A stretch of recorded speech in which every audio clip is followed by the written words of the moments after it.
tu es ma source de paix. Tu es ma source de joie. C'est toi ma source de grâce. Tu es l'étoile du matin. Oh. C'est toi le soleil de justice. Jésus, nous t'invitons. Jésus, nous t'acclamons. Jésus, nous t'acclamons.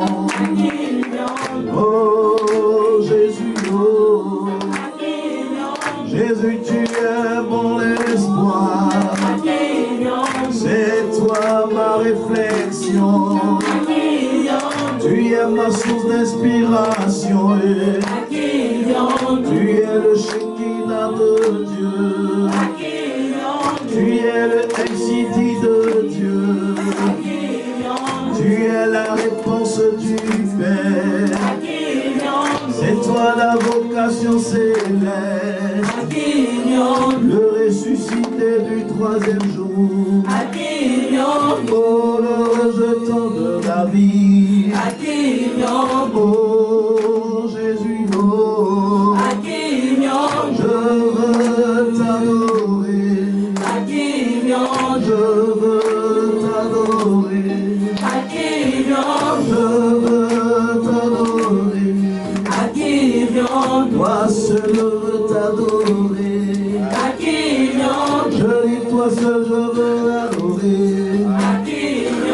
Car c'est toi mon espoir. Tu es l'espoir de cette église. Regarde combien elle est fragile.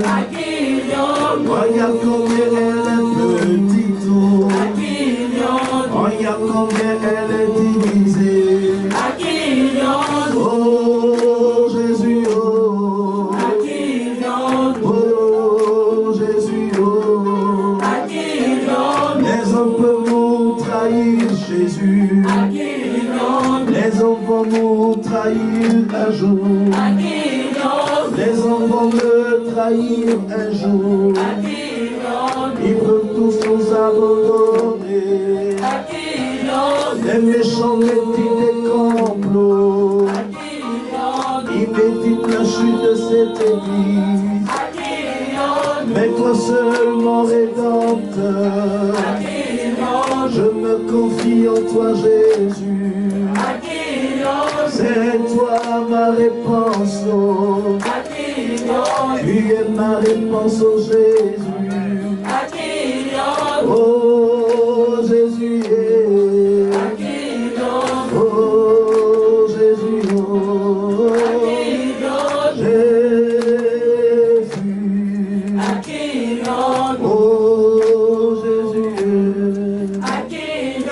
Oh Jésus, oh Jésus, oh. Oh Jésus,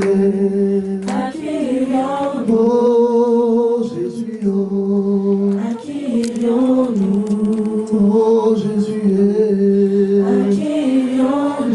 oh Jésus, oh. Jésus,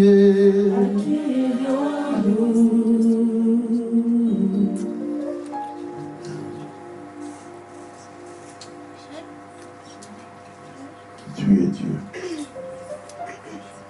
En dehors de toi, il n'y en a pas d'autre. Tu es sans pareil. Il n'y a pas ton semblable sur la terre. Tu es l'unique et le véritable.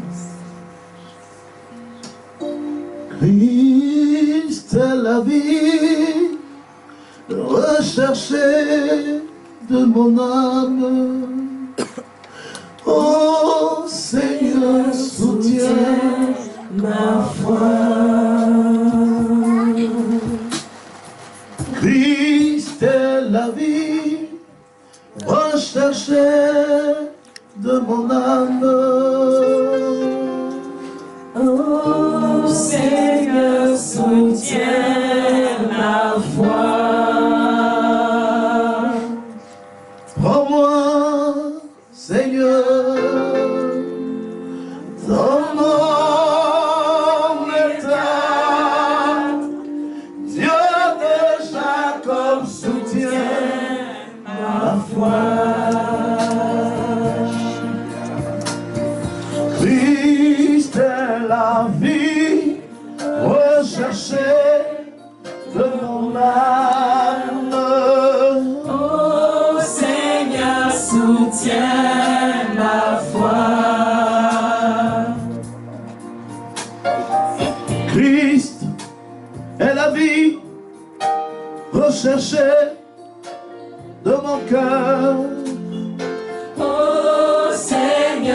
soutiens ma foi. Je dis Christ est la vie, Christ est la vie, recherchez de mon âme. Oh Seigneur, soutiens ma foi. Christ est la joie, recherchez de mon cœur. Oh Seigneur, soutiens ma foi. Je dis Christ est la joie, Christ est la joie, recherchez de mon âme. Oh Seigneur, soutiens ma foi. Je dis prends-moi Seigneur, Prends-moi Seigneur, oh oui, dans mon état. Dieu de Jacob, soutiens ma foi. je dis prends-moi Seigneur, Prends-moi Seigneur, oui, dans mon état. Dieu de Jacob, soutiens ma foi. je dis prends-moi Seigneur, Prends-moi Seigneur, dans mon état, dans mon état. oui, De Jacob, soutiens ma foi. prends-moi Seigneur, dans ma situation, Dieu d'Israël soutient ma vie. Prends-moi Seigneur, Prends-moi Seigneur, dans mon état, dans mon état. Dieu de Jacob, soutiens ma foi. je dis prends-moi Seigneur, Prends-moi Seigneur, oh, dans mon état. dans mon état, De Jacob, soutiens ma foi. je dis prends-moi Seigneur, Seigneur, dans mon état. Dieu de Jacob, soutiens ma foi. je dis prends-moi Jésus, Prends-moi, Seigneur, oh, mon état. Dieu de Jacob, soutiens ma foi. Seigneur, ce soir nous sommes en ta présence, nous croyons à la manifestation de ta grâce. Tu nous as réunis dans cette salle certainement pour nous faire du bien. Nous croyons que cette rencontre n'est pas le fruit d'un hasard. Tu as convoqué ceux qui ont une destinée. Je suis convaincu que tu vas ouvrir notre intelligence intérieure afin d'appréhender quel est le mystère qui est caché dans ta parole. Juste parce que tu veux nous emmener quelque part qui t'assied au milieu de nous pour nous révéler tes pensées. C'est pourquoi ce soir je prie que ta grâce soit au milieu de nous. Je viens encore une fois de plus me tenir derrière ce pupitre pour annoncer ta parole. C'est pourquoi je prie que tous mes droits d'onction prophétique bibliquement établis me soient reconnus. Réservant de toute imitation de ton onction sainte. Mais accomplis en moi les œuvres de ta grâce. Seigneur, je ne sais rien, je ne connais rien. Je ne suis qu'un serviteur, une serpillère à tes pieds. Mais il t'a plu de poser ton regard sur ma modeste personne et faire de moi ton serviteur. Alors que je me tiens ici pour annoncer ta parole à ton église, je veux disparaître et te laisser croître au milieu de cette assemblée. Car tu m'enseignes toi-même tes principes par le bien du Saint-Esprit. Tu renouvelles mon intelligence et tu aiguises ma langue à l'exercice et à la pratique du droit d'onction. Que tout corps malade soit guéri ce soir. L'aveugle voit, le sourd entend. Le muet parle, le paralytique se lève et marche. Le sida quitte les corps. Les vies sont baignées, transformées radicalement. Par la connaissance de ta parole, ton peuple accède à l'héritage qui est le sien. J'ai foi que tu fais bien au-delà de tout entendement humain, car tu es Dieu. Et nous accueillons ta présence par ce tonnerre d'acclamation. Car tu es Dieu. Au nom de Jésus-Christ. Amen. Amen, amen, amen, amen, amen. Amen, amen, amen, amen, amen, amen, amen. Je n'entends pas ton amen. Amen. Tu ne donnes pas un amen, je dépose le micro. Voilà. Vous voyez, moi je suis un pasteur qui aime le chantage. Amen. Les chrétiens, vous aimez trop le chantage. Avec moi, ça va être l'inverse. Amen. Alléluia. Amen. Dis à ton voisin, tu es béni d'être là ce soir. Dis à ton voisin, tu n'as aucune raison d'être dans l'inquiétude. Dis à ton voisin, oublie tout ce que tu as traversé dehors. Parce que ce soir, tu ne repartiras pas tel que tu es venu. Tu ne m'as pas dit amen, hein? Gloire à Jésus. Dis à ton voisin, la foi. Dans toute sa dimension, la foi. La foi.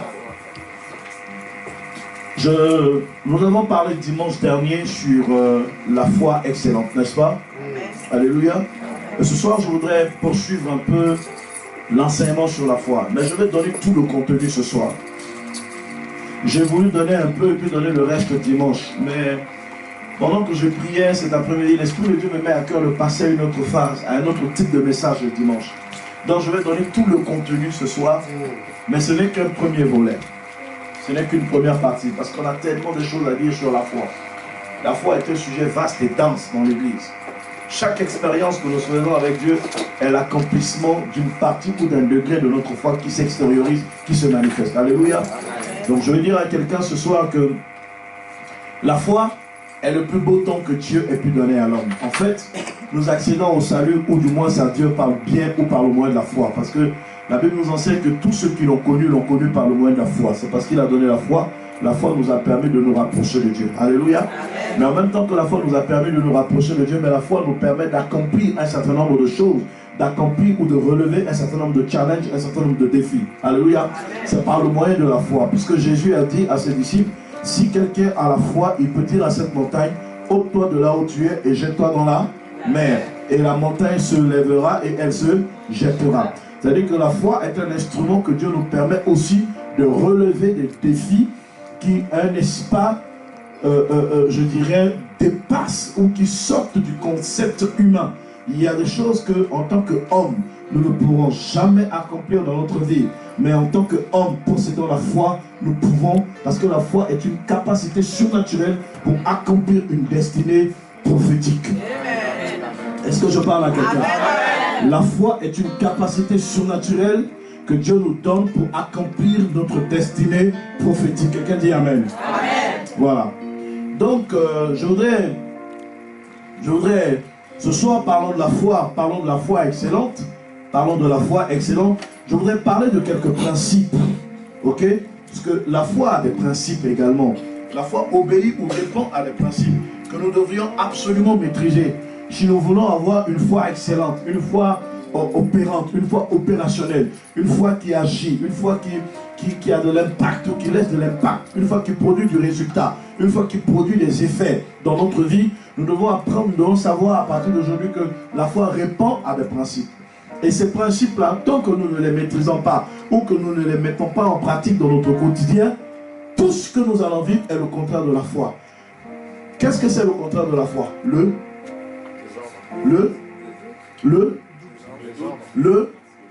doute ou l'incrédulité. Voilà. Celui qui ne croit pas est incrédule. Amen. Voilà.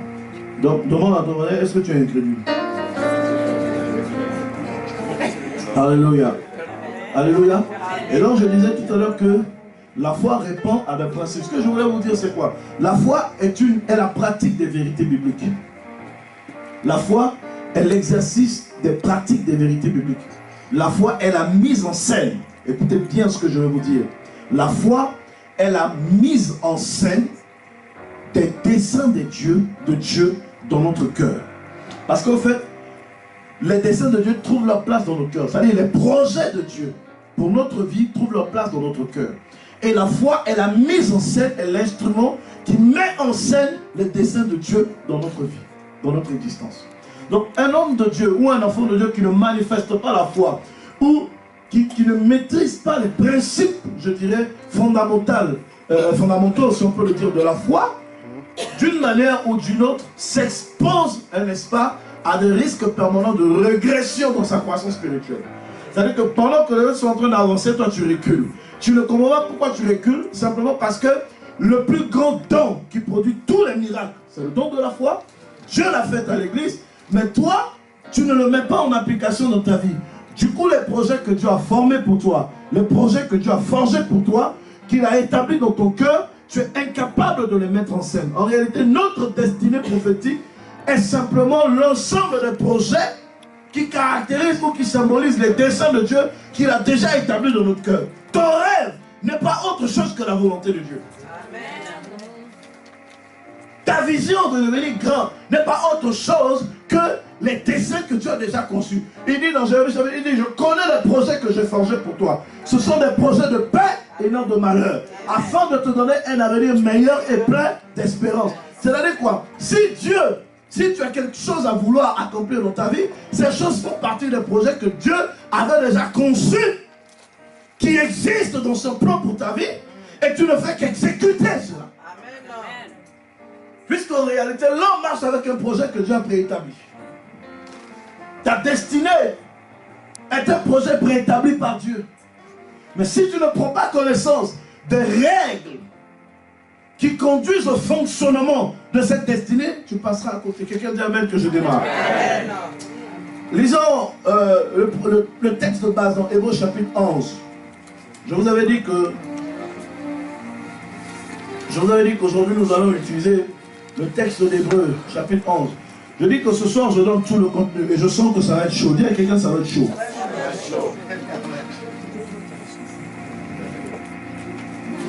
La personne qui vous a dit qu'on ne vient pas à l'église mardi, là, vous allez le regretter. Maintenant, c'est mardi, je vais prêcher. Le mardi, maintenant, je vais donner le meilleur. Amen.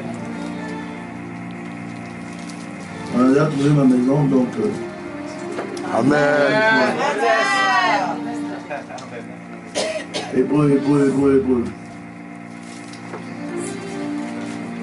Quelqu'un peut le lire au nom de Jésus?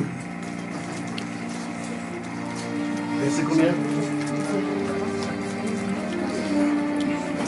Toi, tu ne connais pas ce verset-là. Amen. Oh, la foi. Alors. Oh, la foi est une faible assurance des choses qu'on espère, une démonstration de celles qu'on ne voit pas. Pour l'avoir possédé... Non, c'est bon. Or, la foi, c'est la ferme assurance des choses qu'on espère, la démonstration de celles qu'on ne voit pas. Bon, je voudrais déjà m'arrêter sur ça pour pouvoir introduire, n'est-ce pas, je veux dire, les pensées sur, je dirais, la foi. Ok? Amen. Je vous ai dit tout à l'heure au départ que la foi répond à des principes, n'est-ce pas? Amen. Et ces quelques principes sont substantiels pour l'harmonisation du mécanisme, sinon du fonctionnement, de ce dont que j'appelle, je dirais, les projets de Dieu dans la vie de l'homme. Les mécanismes du fonctionnement des projets de Dieu dans la vie de l'homme. La foi fait partie des quelques principes qui harmonisent le fonctionnement de ce mécanisme dans notre vie. Alléluia. Amen. Donc, parlons, je voudrais parler en deux thèmes, des vertus ou des caractéristiques ou des qualités de la foi. Et j'en ai retenu 4 qui font partie d'un message que j'ai déjà prêché, mais ce matin, ce soir, sur lequel je vais revenir, pour que vous puissiez comprendre à quelle espérance est attaché le type de foi que nous manifestons dans l'église aujourd'hui. Parce qu'en réalité, j'ai fait le bilan et je me suis rendu compte que beaucoup d'enfants de Dieu, beaucoup de chrétiens sont derniers. On est chrétiens, mais on est derniers dans tout ce que nous faisons. Alors que nous avons tous les instruments en notre possession pour nous permettre d'être les meilleurs. Dis à ton voisin, est-ce que tu sais que tu es le meilleur?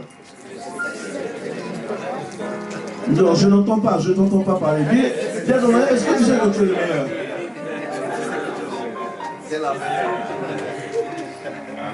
Alléluia.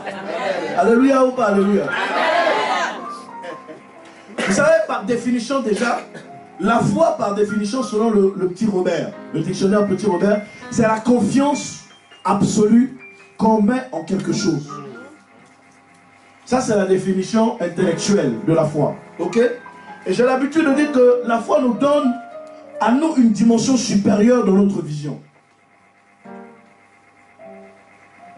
La foi nous donne une dimension supérieure. Une foi, un homme de foi est un homme qui a un regard divin. C'est-à-dire que le simple fait par le fait que tu mets une confiance absolue ou du moins aveugle en quelque chose.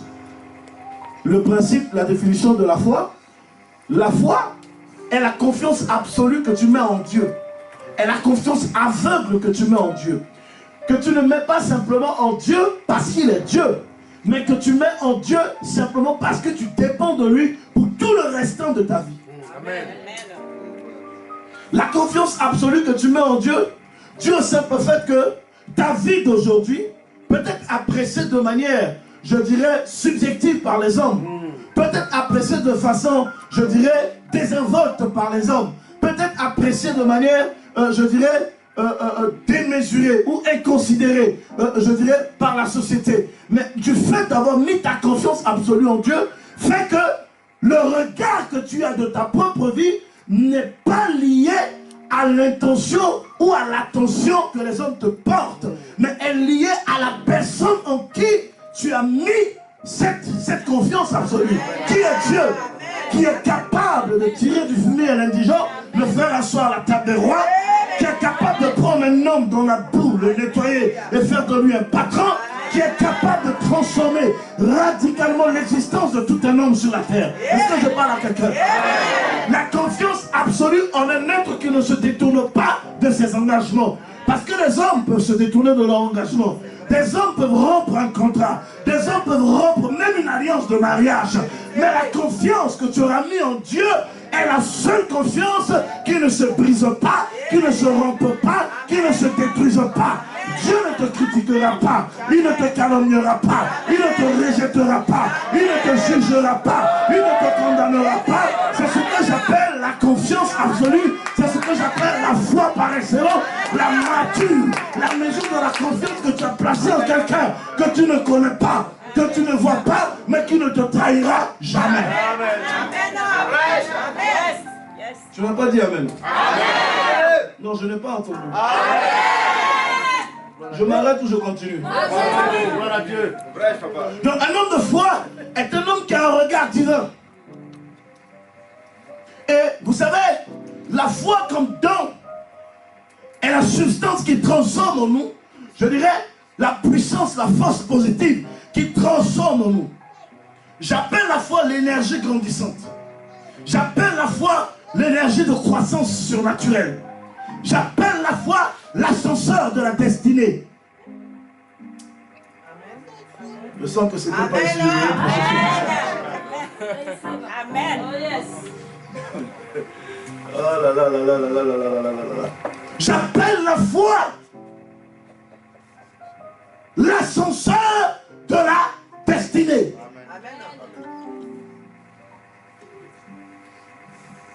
La foi est le seul instrument, la seule capacité surnaturelle que Dieu a mis en nous afin de transformer toutes les situations difficiles ou confuses dans notre vie en situation de gloire. En réalité, un homme de foi est toujours un homme de grands défis. Et ces défis ne sont pas similaires aux défis des hommes. Ces défis sont anormaux. C'est-à-dire que ce n'est pas normal. Là où les autres réussissent facilement, un homme de foi, il réussit difficilement.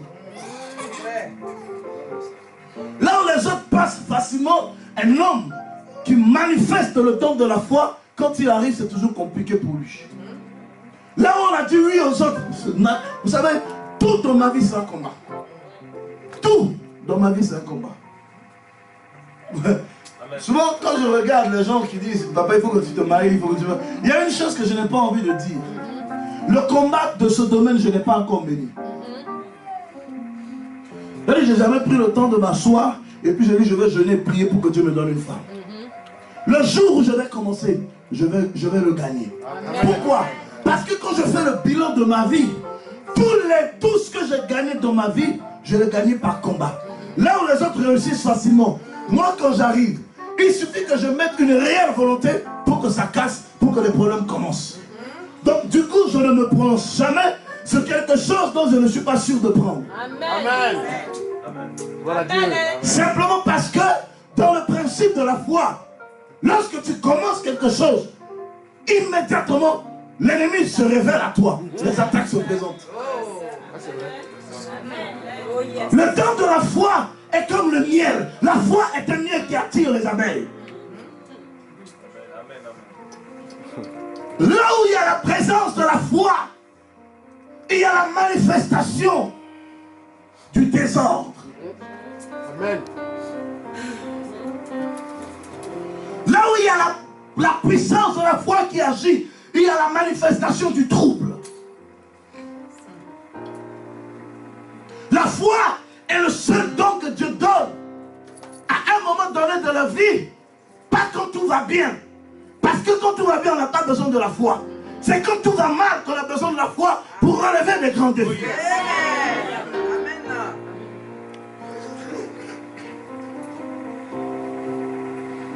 La plus belle expérience que nous devrions commencer à faire, c'est dans les moments difficiles que nous traversons. Parce que c'est dans ces moments difficiles que nous devons expérimenter le degré de foi que Dieu a mis en nous. Comment peux-tu parler de Dieu qui transforme l'eau en vin si à un moment donné tu ne t'es pas retrouvé à l'annonce de Cana? Amen.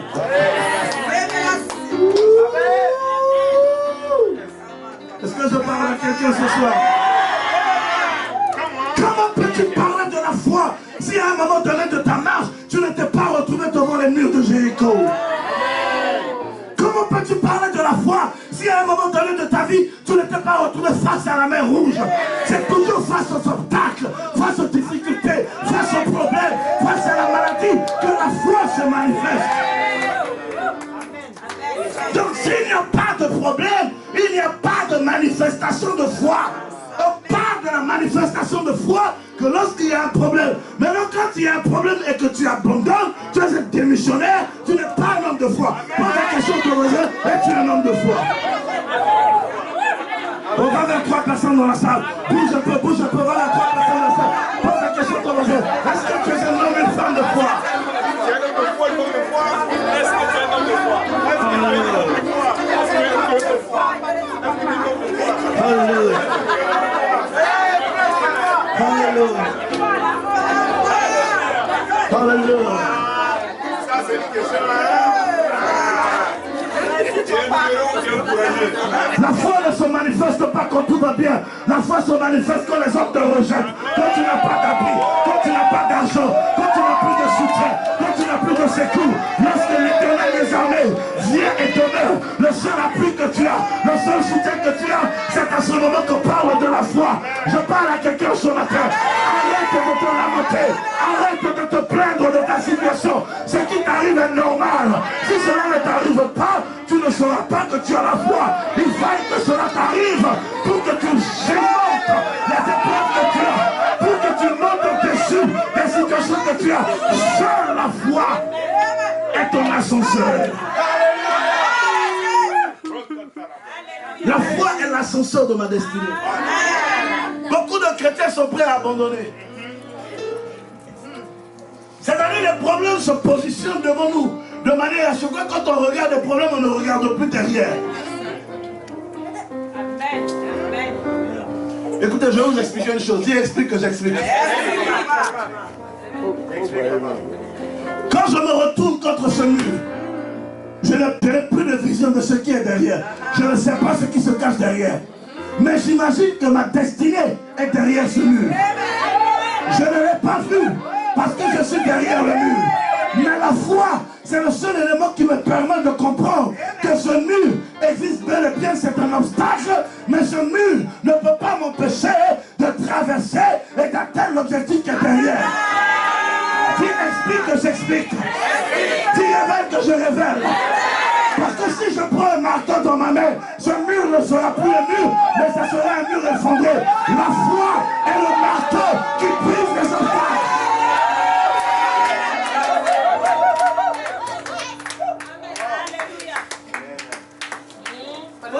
Votre manière de dire amen n'encourage pas. Continue. Je vais donner le contenu ce soir.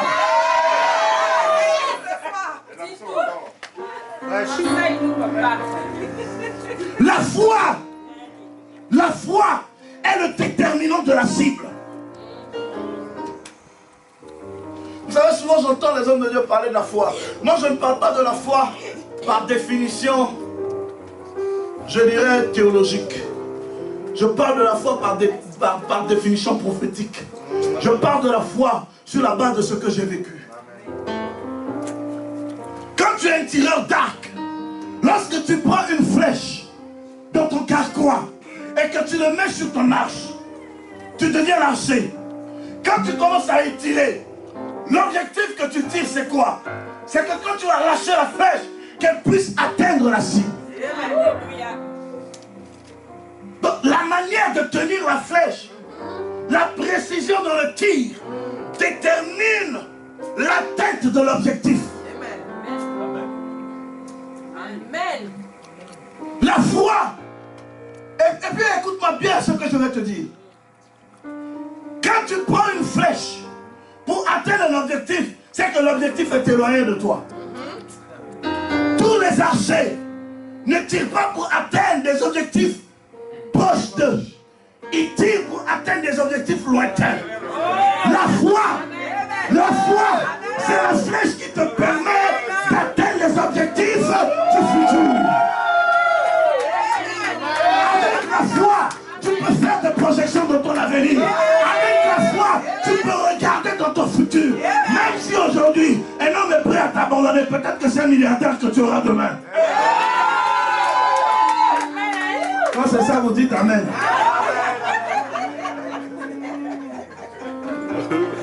La foi, c'est la flèche qui te permet d'atteindre la vision de ton futur.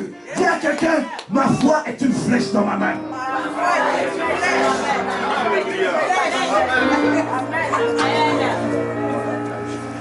Bon, je vais m'arrêter. Vous m'encouragez pas, je vais m'arrêter. Donc la foi obéit à des principes.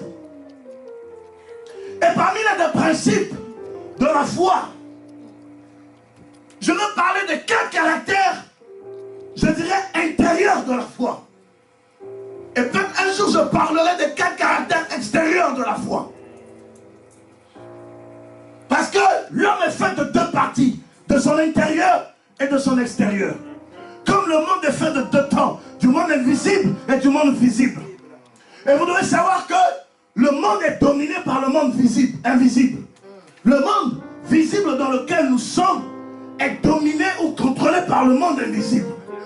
C'est pourquoi un homme de foi, par principe, est un homme spirituel et un homme de prière. Et on reviendra dessus tout à l'heure.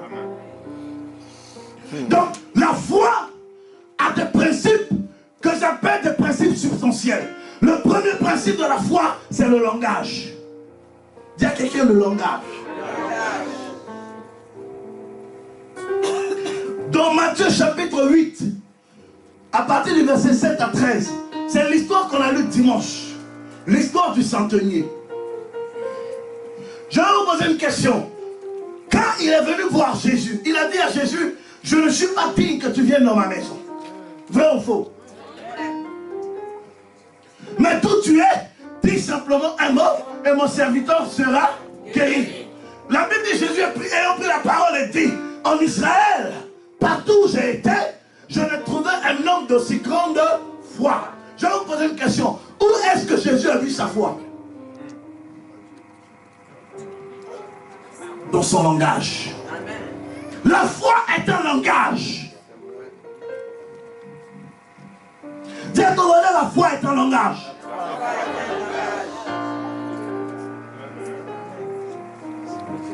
Il dit, j'ai des serviteurs à ma disposition. J'ordonne à l'un d'aller à gauche, il va à gauche. J'ordonne à l'autre d'aller à droite, il va à droite. Moi-même, j'ai des supérieurs. Quand ils me donnent des instructions, j'obéis. Mais toi, Jésus, mon serviteur qui est malade, c'est un petit problème pour toi. Tu n'as pas besoin de te déplacer. dis seulement un mot et mon serviteur sera guéri. Jésus en fut étonné de ses propos. Il dit, partout en Israël où j'ai prêché, je n'ai trouvé un homme d'aussi grande foi. J'ai été fouillé dans la parole de Dieu pour comprendre. Mais où est-ce que Jésus a vu sa foi? J'ai cherché encore, et je vais réaliser que Jésus a vu sa foi dans son langage. Amen. Parce que ce qu'il disait, il connaissait de quoi il parlait. Amen. Il savait que Jésus était capable, Serge, de guérir son serviteur à distance. Un homme ne peut parler que de ce qu'il sait. Amen. Parce que beaucoup de chrétiens parlent des choses qu'ils ne connaissent pas. La foi, c'est la connaissance exacte de la parole de Dieu. Puisque la Bible nous enseigne que la foi vient de ce qu'on entend. Romains chapitre 10. Ce qu'on entend vient de la parole de Dieu. Donc, ce que je proclame fait partie des choses que je connais. Amen. Ce qu'il disait à Jésus, il savait de quoi il parlait. Ça, c'est vrai. Donc, le langage interprète la connaissance. Écrivez. Le langage révèle la connaissance. Un homme, par sa manière de parler, on peut savoir ce qu'il est, quelle identité il a, quelle nature il a, à quoi il ressemble, quel est son background, quel est son niveau intellectuel. Par ton langage, on peut savoir si tu es un mytho, un menteur ou un bavard. Par ton langage, on peut savoir si tu es un homme de parole. C'est pourquoi la Bible dit, la vie et la mort sont au pouvoir de la langue. Quiconque en aime mange les fruits. Par les paroles de ta bouche, tu peux te déconnecter, tu peux te connecter. Par les paroles de la bouche, tu peux te discréditer ou tu peux te recréditer. Par les paroles de la bouche, les hommes peuvent te rabaisser ou pour t'élever. C'est dans ton langage qu'on saura quelle place te donner. Amen. Oh, gloire à Dieu. Parce que le langage ne trompe pas. Ce que tu dis là, c'est ce que tu es. Ce que tu dis des autres là, c'est ce que tu es. Parce que la Bible dit c'est de l'abondance du cœur que la bouche parle. Donc, ce que tu dis, c'est ce que tu penses. Mais si ton cœur est négatif, tout ce qui sort de ta bouche est négatif. C'est vrai. Il y a des gens, ils ont mis tellement de négatif dans leur bouche qu'ils ont oublié que leur environnement de travail, l'environnement spirituel, l'environnement prophétique de ta destinée fonctionne avec les proclamations ou les déclarations de ta bouche.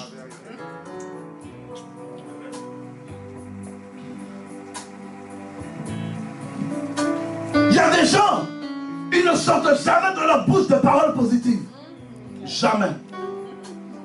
Moi là, qui peut me regarder? Moi là. Je suis malade. Je suis malade. Dis à ton voisin, je suis. Suis, c'est un verbe. Le verbe être, c'est l'auxiliaire être. Le verbe être, c'est un verbe d'état. Je suis malade. C'est un état. La maladie devient un état. Je suis, tu t'en appropries. Je suis, tu t'en appropries. Je suis, tu t'en appropries.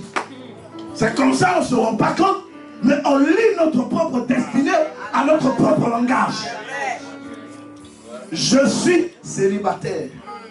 Moi, je ne suis pas célibataire. Hein? Amen. Je ne suis même pas désespéré. Voilà, ça, il faut que j'enlève ça dans vos yeux. Je ne cherche même pas, ça me cherche. Voilà, moi, je suis dans l'abondance et puis le regard.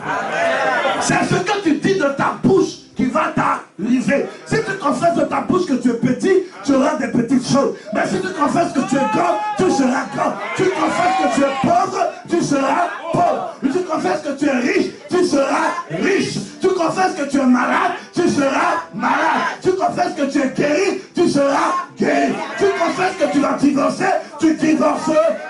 Tu confesses que tu ne vas pas divorcer, tu ne vas pas divorcer. La foi est un langage.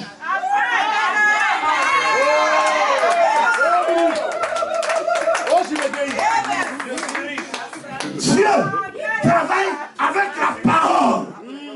Le diable travaille avec la parole. j'ai des dettes, j'ai des dettes, j'ai des dettes. La banque va saisir mon compte, la banque va vendre ma maison. Tu t'appropries de toutes les dettes des Africains, des arrière-africains, des Blancs qui sont morts depuis des années, qui n'ont pas payé leur crédit. Toutes les dettes sont à toi. J'ai. Au finish, tu contractes des dettes dans ton esprit. C'est pas pour toi. Dis à quelqu'un, change de langage.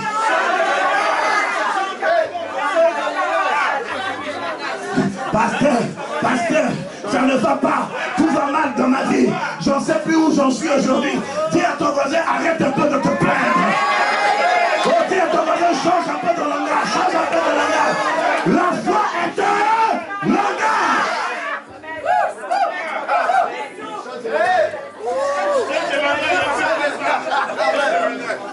Mon enfant là, il est têtu, il est crapule, c'est un idiot. Et tu es surpris par voir que l'enfant devient brigand, devient drogué à cause de ta parole, de ta bouche.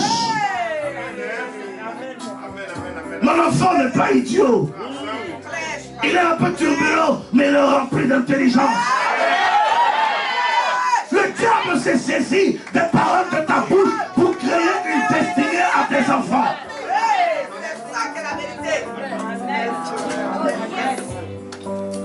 Les gens, ne jouez pas avec les paroles qui sortent de votre bouche. Il y a un bidou un jour de la musulmane qui s'est permis de me dire, Denis, tu es bête. Il dit, toi, c'est bête qui est dans ta tête. Il dit, tu m'as dit quoi? J'ai dit 2 fois bête est dans ta tête. Pourquoi tu vas me dire, je suis bête? Quand tu me vois, je suis bête, je suis intelligent. Je suis un beau garçon, je suis élégant. Pourquoi nous le traiter de bête? Les paroles qui sortent de nos bouches créent en nous une image mentale de notre destinée. Nous sommes les premiers accusateurs de notre destinée à cause des paroles de notre bouche. La foi est un langage. Je sens qu'on va s'arrêter. Oh non.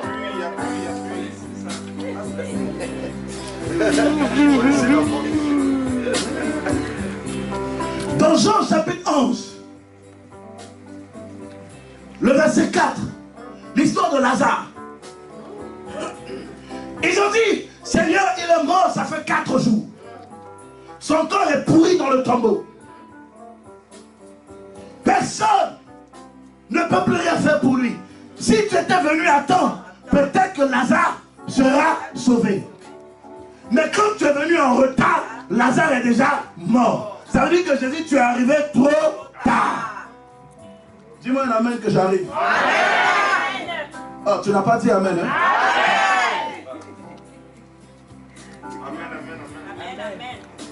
Dis un amen que je t'explique un peu.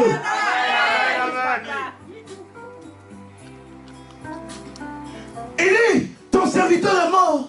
Il n'y a plus rien à faire. Mais Jésus, c'est douloureux ce que tu as fait. Lazare, c'est ton ami. Quel genre de cœur tu peux avoir? Souvent, il y a des situations face auxquelles, dans lesquelles nous arrivons, on a le sentiment que Dieu est absent. Je vais vous choquer, mais la grande foi, c'est constater l'absence de Dieu dans les épreuves. Amen. La plus belle foi s'entretient que lorsque tu arrives à un moment donné de ta vie à constater l'absence de Dieu et continuer de l'aimer. Quand tu pries, il n'y a pas de réponse. Tu jeûnes, il n'y a pas de réponse. Tu frappes à toutes les portes, il n'y a pas de réponse. Mais tu continues de l'aimer.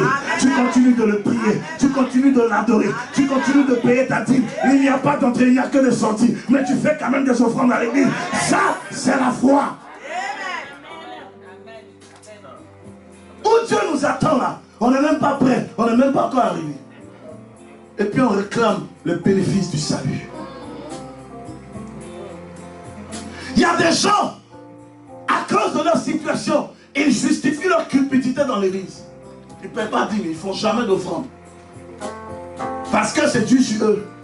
Mais toi-même, si tu savais combien c'est dû sur les autres.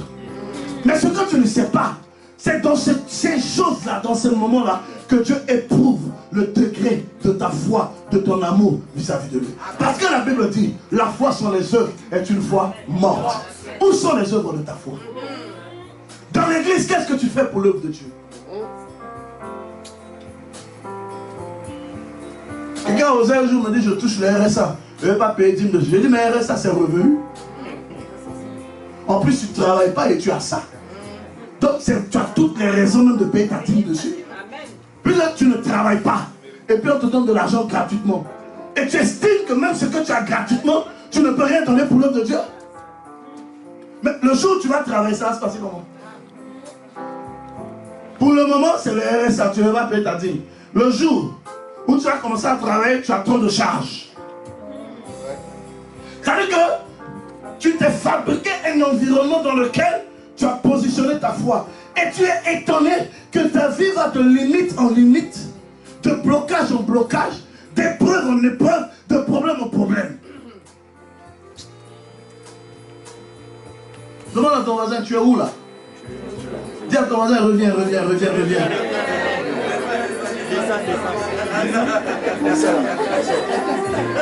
Nous voulons tout justifier par rapport au contexte et à l'environnement dans lequel nous sommes. Or, la foi va au-delà de la réflexion de l'environnement et du contexte dans lequel nous sommes. Parce que la foi est un positionneur de destinée.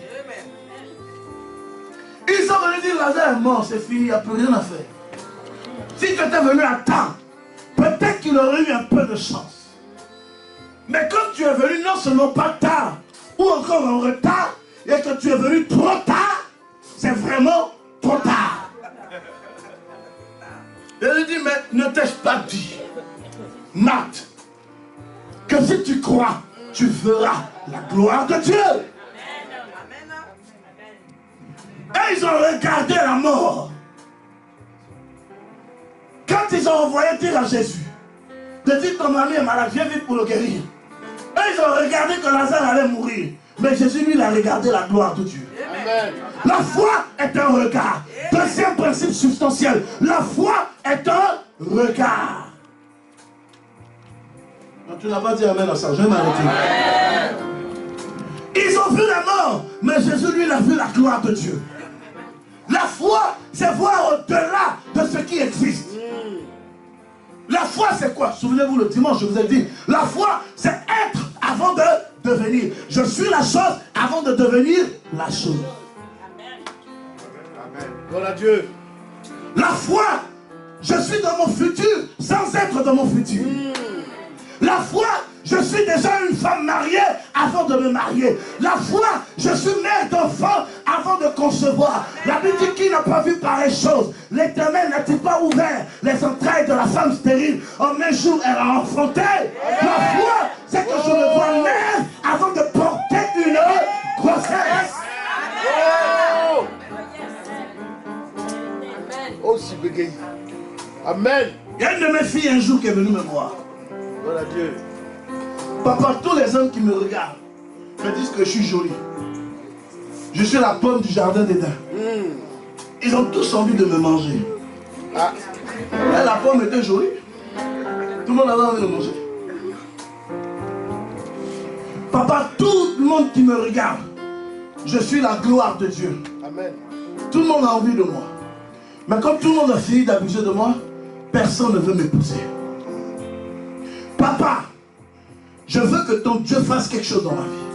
Je veux me marier. Et il m'a fait commencer à te comporter comme une femme mariée. Alléluia. La foi, tant que tu n'as pas pensé la chose, tu ne concevras pas la chose. Ça ne vient pas comme ça. Ça ne vient pas comme ça. Avant de tomber enceinte, il y a beaucoup de choses qui se passent. Il faut que le mari va en mouvement, il met dedans, ça calme. Amen. Amen. La foi, c'est concevoir la pensée du lendemain. Notez. La foi, c'est concevoir la pensée positive du lendemain. Mais n'oubliez pas, la foi n'est pas une pensée.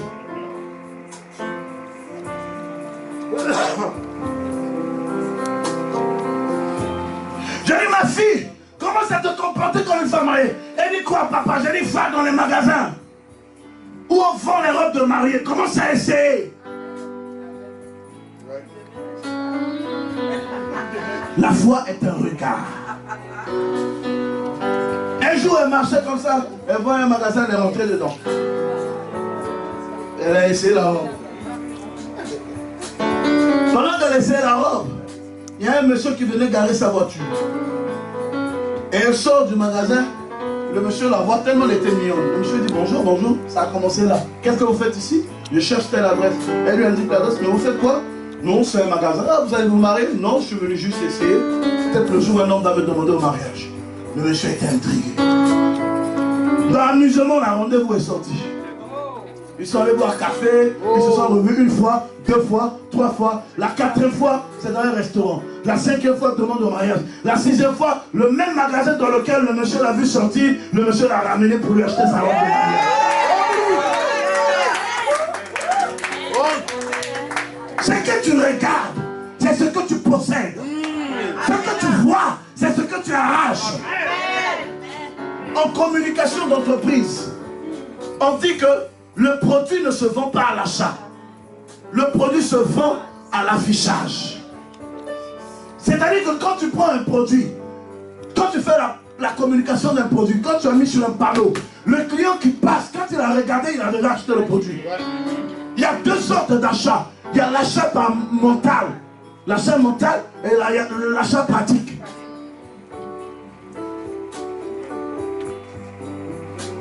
Donc, manière avec laquelle tu vas te comporter là, va déterminer comment les gens vont te prendre. Les chrétiens promènent trop de regards inquiets.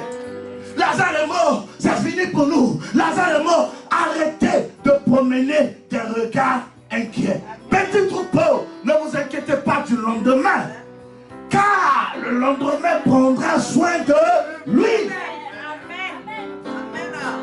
Ce n'est pas parce qu'aujourd'hui je n'ai pas d'argent que je dois baisser la tête, marcher la tête baissée. Mais quand tu marches la tête baissée, à un moment donné là, tu peux tomber. Parce qu'un homme qui marche la tête baissée n'a pas tout son équilibre. Si tu cognes tes pieds contre une pierre, tu risques de tomber. Mais un homme qui marche la tête debout, la tête bien relevée, la tête bien redressée. La Bible dit les épreuves arriveront, les tribulations viendront. Mais redressez la tête. Parce que les problèmes viennent pour nous courber. Les difficultés arrivent pour nous courber. Regardez la forme du problème. Tous les démons sont des nabots. Tous les démons sont des nains. C'est pourquoi quand les problèmes arrivent dans nos vies, ça vient nous courber pour que nous soyons des nains. Il y a des gens, les problèmes sont tellement courbés qu'ils sont devenus des nabots. Quand ils marchent comme ça. Ils sont fatigués. Regardez dans les films de Jésus, l'image de la croix. Quand la croix était sur Jésus, il ne pouvait pas marcher debout. Parce que la croix lui donne une forme qui n'est pas sa forme idéale. Les problèmes vont toujours te donner une forme qui n'est pas ta forme idéale.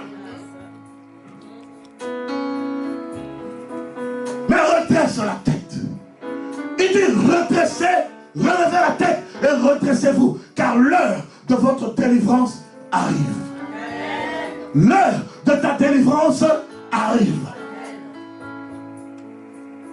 Vous aurez souffert pour un peu de temps. Après quoi, vous serez glorifiés. Mais si les problèmes ne viennent pas, comment allez-vous expérimenter le Dieu de la solution?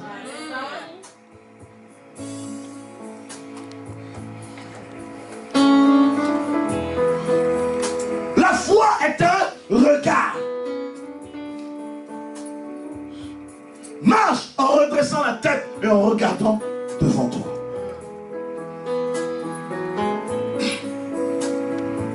Tu ne dois pas avoir honte d'affronter tes problèmes en face. Tu ne dois pas avoir honte d'affronter tes réalités en face. Tes problèmes sont une évidence. Mais les éventualités changent. Je pensais qu'il y avait les propriétaires de cette parole. Tes problèmes sont réels. Mais ta destinée est vraie. Amen. Tes problèmes sont réels, c'est pas on les touche. Tu n'as pas d'argent. Ton mari ne t'aime plus. Ta femme ne t'aime plus. Tes enfants ne vont plus à l'école. Ils sont désobéissants. C'est réel. tout va mal dans ta vie, c'est réel, mais ce n'est pas la vérité. Amen. La foi, c'est positionner son regard au-dessus des réalités. Quelqu'un dit Amen parce que j'ai envie de pousser un peu. La foi éloigne de nous la peur. Amen. Les gens marchent avec la peur du lendemain. Les gens marchent avec l'inquiétude du futur. Mais tu ne connais pas encore ton demain. Pourquoi tu as crainte de ton demain? Les gens ont tellement peur du lendemain qu'ils oublient même la promesse de Dieu. Or, la promesse de Dieu n'est pas pour aujourd'hui, c'est pour demain. Donc si aujourd'hui tu n'as rien et que la promesse dit que c'est demain, pourquoi tu as peur du demain? Redresse la tête, regarde le futur. Dis à ton voisin, redresse la tête, regarde le futur. Dis à ton voisin, redresse la tête, regarde le futur.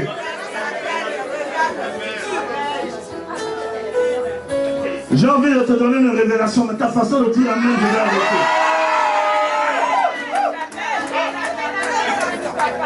Oh Brou, Dieu a dit à Abraham, je te donnerai un enfant. Vrai ou faux? Abraham a marché pendant des années avec Dieu, il n'a pas eu d'enfant. Vrai ou faux? Je te pose la question, réponds-moi. Un jour, la femme d'Abraham, qui était l'accompagnateur de sa destinée, parce que sache que dans ta destinée, tu es un accompagnateur. Et peut-être qu'à un moment donné, il peut te donner un conseil qui ne va pas. L'accompagnateur, Sarah, qui était la femme d'Abraham, en qui la destinée devait s'accomplir, dit à Abraham, prends Agar, ma servante, fais-lui un enfant. Il y aura toujours des propositions dans ta vie. Quand tu seras à la croisée du chemin, on te fera toutes les offres. Mais à toi de consulter l'Éternel. Peut-être parce que toutes ces offres ne viennent pas forcément de sa part. Amen. Mais quel que soit ce que tu auras fait dans ce moment, sache une chose. Tout regret qui n'entraîne pas la repentance, tu l'as destiné à la foi. Quand tu regrettes un acte que tu as posé, réponds-toi. C'est la preuve que ton avenir est bien plus grand que ce que tu as commis comme péché aujourd'hui. Mais quand tu commences à regretter tes erreurs d'aujourd'hui et que tu ne te réponds pas, c'est la preuve que tu n'as pas d'avenir avec Dieu. Dieu savait que ce que Sarah avait fait à Abraham n'était pas dans la volonté de Dieu. Quand elle a réalisé au plus profond de son cœur que l'enfant que Agar a donné à Abraham Ishmaël n'était pas l'enfant de la destinée que Dieu a promis à Abraham. Il a dit à Abraham, chasse Agar, ta femme, ma servante, avec son enfant de notre maison. La vie du cœur d'Abraham en fut ébranlé. Son cœur en fut ébranlé. Mais Dieu lui dit, écoute ce que Sarah, ta femme, te dit, chasse la femme. Écoutez, quand il a chassé la femme, qu'est-ce qui s'est passé? La Bible dit Agar s'est retrouvée avec l'enfant dans le désert. Abattue, elle avait fini de consommer toute la provision. Il n'y avait plus rien à manger. Et l'enfant a commencé à pleurer à Dieu. Je vais vous dire quelque chose qui va vous choquer. Pendant que Ishmaël pleurait, l'ange de l'Éternel est venu dans le désert pour les visiter. Et il y a Agar, l'enfant qui est en train de pleurer. Je lui donnerai un grand avenir. Je ferai ci pour lui, je ferai ci pour lui. Dis-moi un amen parce que ce que je vais te dire, ce que je vais t'annoncer est compliqué. Amen. Mais pendant que l'enfant pleurait, lorsque Agar a vu l'ange, Agar s'est réjouie parce que les pleurs de son enfant ont appelé en elle un ange. Amen. Mais ce qu'elle ne savait pas, parce que la Bible dit, après ces choses, après ces événements, les trois anges sont passés dans la maison de Sarah et les entrailles de Sarah se sont ouvertes. Quand Ishmaël pleure, il révèle la naissance de l'héritier dans la maison d'Abraham.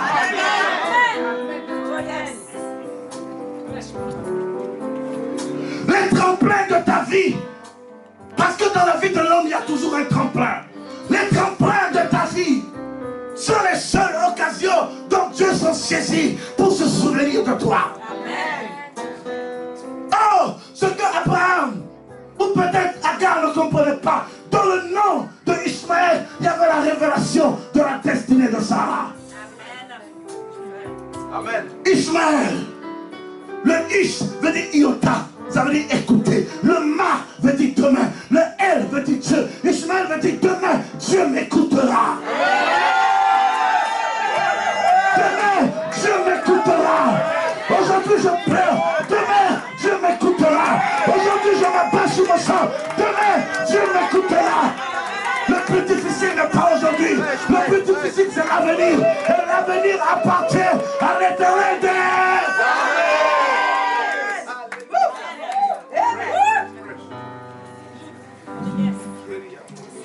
Je sens que je vais arrêter de prêcher.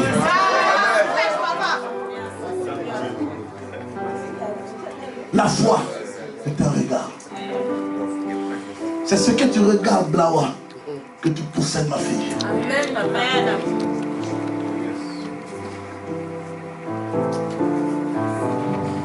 Quand je marche dans la rue, quand je regarde les belles choses, je les possède dans mon esprit. Amen.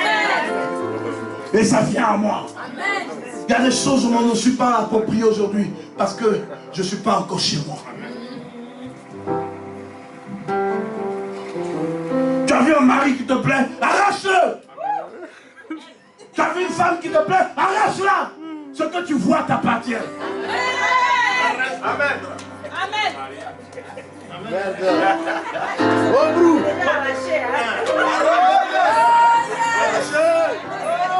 Quelqu'un peut chanter Alléluia.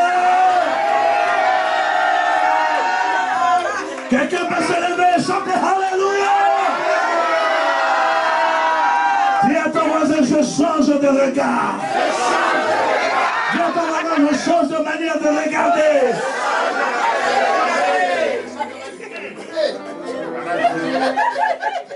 On a encore 10 minutes. 20 minutes. Alléluia.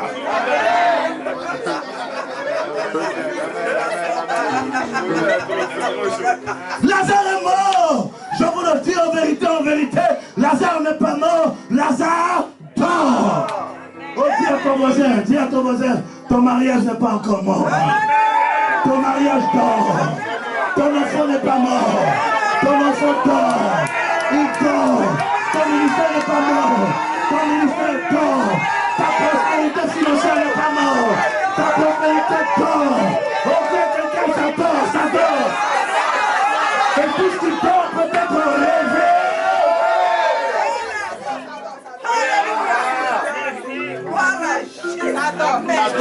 Les femmes ont voulu compliquer la chose dans la pensée de Jésus. Elles ont voulu expliquer à Jésus que ce miracle, tu ne peux pas le faire. Mais quelqu'un qui est mort, ça fait 4 jours. Jésus dit, attention, votre manière de penser et ma manière de penser sont différentes. Dans votre tête, Lazare est mort. Dans ma tête, Lazare dort. C'est comment tu as vu la chose dans ta tête que tu pourras le réaliser. Si pour toi c'est fini, c'est fini. Mais s'il y a une chance, donne de la chance. S'il y a encore de l'espoir, suscite de l'espoir. Si tu peux changer les choses, change les choses. Lazare n'est pas mort, Lazare dort. Mais pourquoi les gens veulent mettre une conclusion à ma vie? Moi, je n'ai pas encore dit la fin de l'histoire et on veut conclure ma vie. Ne laisse jamais ce que les hommes pensent influencer ton mode opératoire. Et dis à mon fils Guillaume, tous les marchés que tu vois, tu prends. Le plus dur pour toi, c'est de ne pas voir. Si tu as regardé, ça t'appartient. Et je le dis à tous mes fils ici, à tous. Avant que les autres n'arrivent numéro 2, là, vous êtes d'abord numéro 1. Vous êtes d'abord numéro 1. Voilà. C'est ça qui est ça. C'est ça la même vie. C'est ça qui est ça. 20 minutes. Assez où je vous dis quelque chose, on va finir.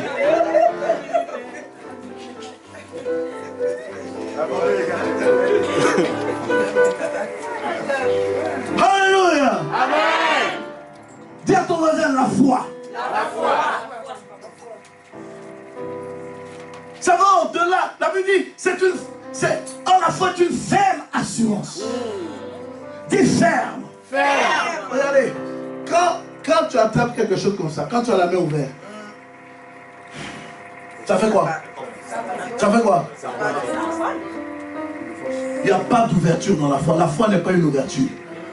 Mais quand tu prends ça et que tu fermes la main dessus, ça part? Non. La foi, ça part? Non. Quand tu tiens ta santé, ferme la main dessus. Alléluia. Aucun vent ne pourra souffler sur ta santé.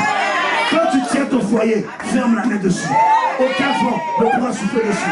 Quand tu tiens tes finances, ferme la main dessus. Aucun vent ne pourra souffler dessus. La foi est une ferme assurance. La foi, c'est tenir. Quand je tiens, personne ne peut me l'arracher.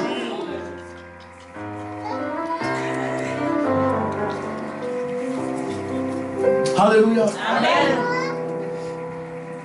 Alléluia. Amen. J'ai dit, moi même si je vais en enfer, je sors de l'enfer. Et puis on me dit que pour toi c'est fini sur la terre.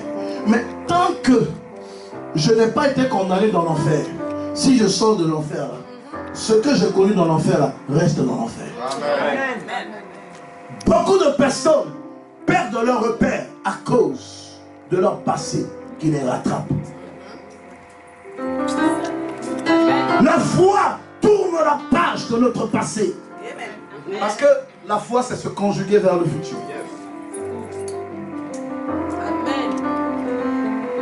La foi ne se conjugue pas au passé.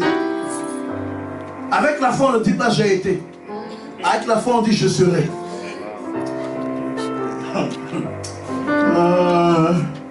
Dis à ton voisin, si après tout ça, tu n'as pas changé, c'est que tu es un sorcier. On dit à quelqu'un. Si tu n'as pas dit ça à quelqu'un, c'est toi le problème.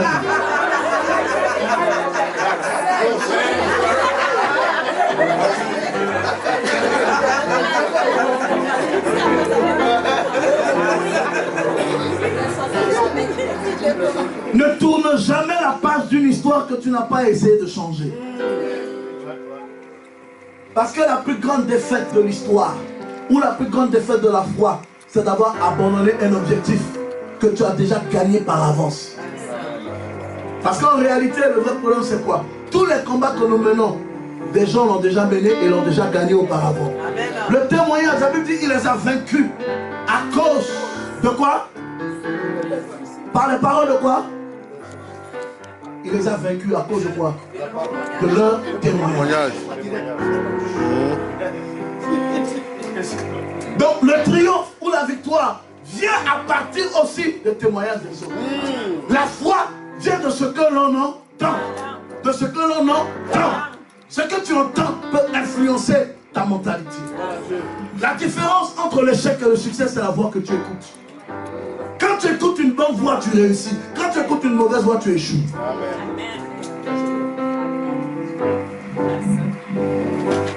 Je n'ai de regret pour mon passé que si mon passé m'a condamné. Encore même si mon passé m'a condamné, j'ai la force de le transformer. Amen. Parce que je ne vis pas dans l'espérance de revivre les douleurs de mon passé. Je vis dans l'espérance de voir ce que Dieu fera de meilleur dans ma vie. Amen. La Bible dit, je vis par le moyen de la foi au Fils de Dieu, qui m'a aimé et qui m'a sauvé le premier. Amen. Dans Nombre chapitre 14, à partir du verset 8, je termine. La Bible dit que Moïse a dit aux 12 espions, allez espionner la ville. Regardez si on peut faire quelque chose là-bas. Dieu nous a promis Canaan. Allez visiter Canaan. Allez espionner Canaan. Allez regarder dans ce qui se passe dans Canaan. Qui sont les fils des géants? Y a-t-il des fils d'Anak, des Amalécites, des Jébusiens? Y a-t-il des géants qui tiennent notre vie? Moïse les a envoyés explorer une ville qui a toutes les réalités de leur histoire. Ils iront là-bas, assurément, pour voir que dans cette ville, il y a la maladie qui les a toujours terrassés. Il y a un problème face auquel ils feront face, qui va forcément les terrasser.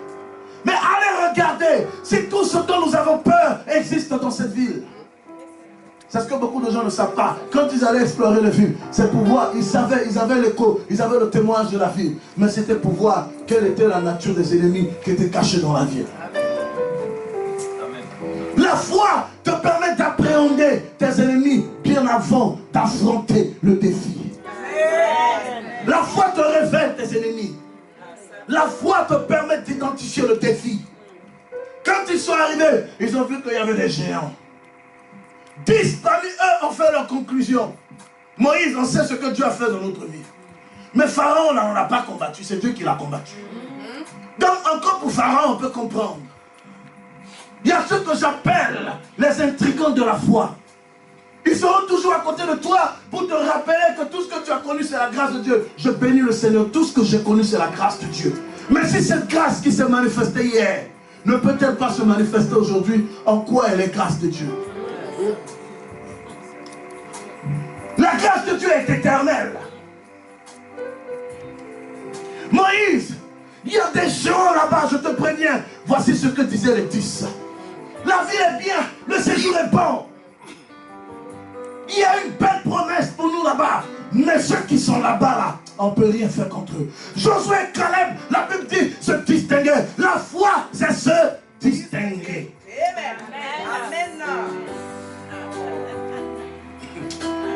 Amen. Je parle ou je m'arrête? J'avance ou je recule?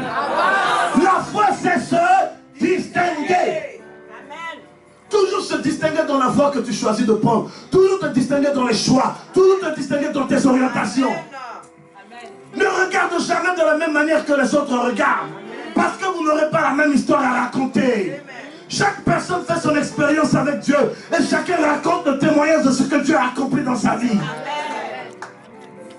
Moi, dès mon jeune âge, j'ai toujours su que je serais le patron de tous ceux de ma génération. Filmez et mettez sur YouTube. Ils écoutent, ça leur fait mal à la vie. Que Dieu me garde de toute prétention. Mais c'est une question de mentalité. J'ai toujours su que dans ma vie, je serais le meilleur de toute ma génération. Et j'ai appris très tôt à me distinguer. J'ai jamais frappé à une petite porte. Partout où on allait en mission dans notre jeune âge, les autres cherchaient des églises pour prêcher. Moi, je cherchais la porte des rois. Je frappais d'abord à la porte des ministres. On pouvait aller en mission dans une ville. Les autres cherchent des églises pour prêcher. Moi, je cherche d'abord à prier pour un ministre. Amen. Parce qu'avant de prêcher, je vais être bien dans ma tête. Amen. Pour ne pas raconter n'importe quoi. Je vais être à l'aise dans mon corps. Je veux bien dormir, bien manger. Rouler en belle voiture climatisée. Quand j'ai ces 3 conditions réunies, je prêche mon évangile avec aisance.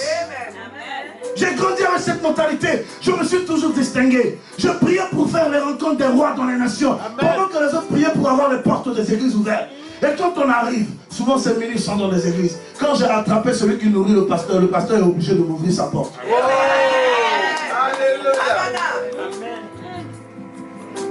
Écoutez et suivez le reste.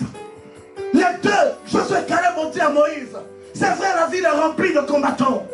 Mais si l'Éternel des armées est avec nous, nous irons et nous les vaincrons.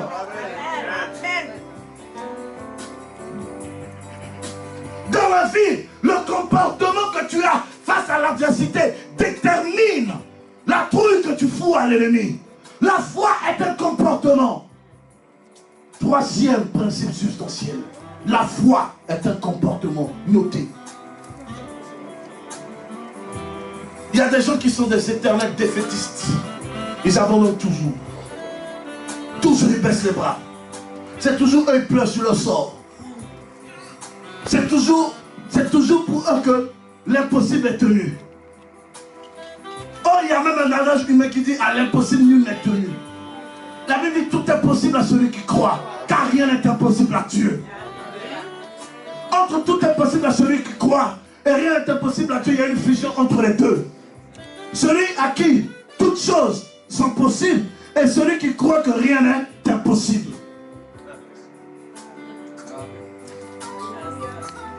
Quand vous prenez l'impossible, ça fait N. M en latin me dit 1.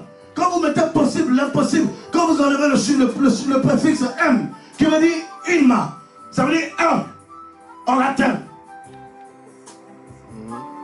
vous ajoutez le possible. L'impossible, quand vous le transformez dans le langage de Dieu, au lieu de faire ça impossible, ça devient impossible. Impossible. On ne peut pas aller là-bas. Josué Caleb dit non, nous pouvons y aller. Si l'Éternel des armées est avec nous, Viviane, nous irons et nous gagnerons. Amen. Un ami est venu me dire, quand on m'a attaqué ici, là, non, il ne faut pas aller là-bas. Je ne connais pas la ville par sagesse. Je préfère que voilà, l'archevêque n'a qu'à envoyer quelqu'un d'autre. J'ai dit ok. J'ai écouté sa sagesse, mais elle était humaine. Ma destinée ne dépend pas d'une sagesse humaine. Aujourd'hui, cette salle est pleine par la grâce de Dieu. Amen. Quand j'ai prié, j'ai intercédé, l'Éternel m'a dit, va. Je l'ai appelé, je lui ai dit, j'irai. Il dit, tu es sûr, si l'Éternel est avec moi, je réussirai. La foi, c'est toujours se mettre du côté de Dieu. La foi, c'est toujours se mettre du côté de Dieu. Il y a des gens qui sont prêts à abandonner la religion, la foi, sont prêts à abandonner la vie chrétienne à cause d'un problème. Il y a des gens qui sont prêts à baisser les bras à cause des situations. Mais vous prenez votre pourriture de situation de vie minable de quartier pour vouloir assimiler à la beauté de la destinée que Dieu vous a réservée. Vos problèmes sont si petits, misérables, et je dirais c'est tellement bas que quand vous pensez même à baisser les bras, à abandonner la vie chrétienne à cause de vos problèmes, mais vous êtes plus que répugnant. Dis à ton frère, j'espère qu'il ne s'agit pas de toi. Dis-le à quelqu'un, dis-le à quelqu'un.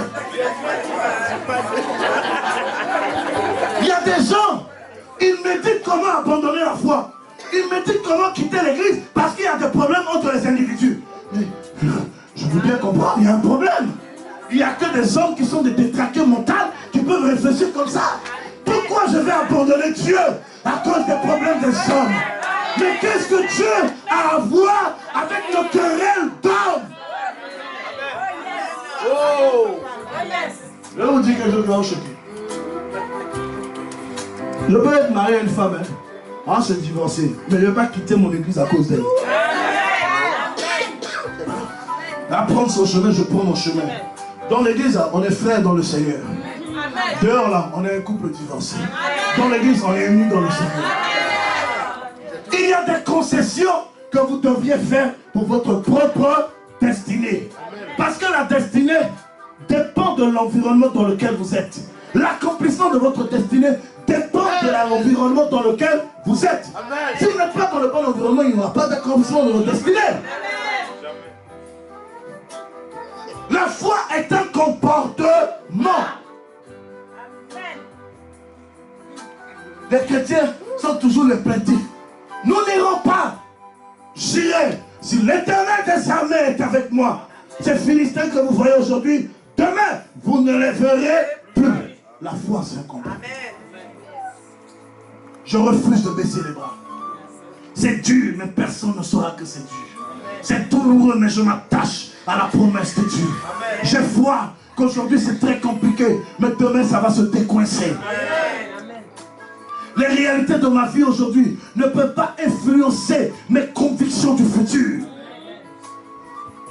Les réalités de ma destinée aujourd'hui ne peuvent pas influencer mes orientations d'avenir. Parce que j'ai vu des hommes plus petits que moi devenir grands.